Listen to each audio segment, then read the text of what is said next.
Presiding Officer, I think there is another lesson to be learned from this, because this unfortunate case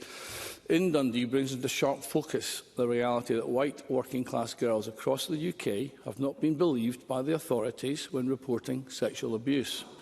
And this was illustrated by the remarks made at the time by Humza Yousef, a former First Minister and a sitting MSP, who watched the video and immediately passed judgment that this young person has had a significant amount of trauma in her life, and I can guarantee that without knowing fully her circumstances. So judgment made without even meeting her, judgment made just by looking at her. So in light of this sorry saga, can I press the First Minister on the status of the grooming gangs inquiry in Scotland that the SNP promised shortly before the election? When exactly will it begin, and when will its terms of reference be released? First Minister. President, on the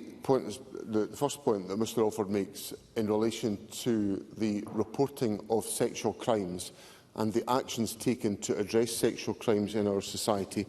on women and girls in our society, because that's the general way I'm going to address that question, I think from the statistics that are regularly reported, and from even the discussions that we had yesterday about the record of Dorothy Bain as the Lord Advocate, Scotland has a formidable record of taking seriously the complaints of women and girls about sexual abuse and sexual violence, and I want to make it clear to Parliament that that will remain the case throughout the term of this government, because it is absolutely vital that where women and girls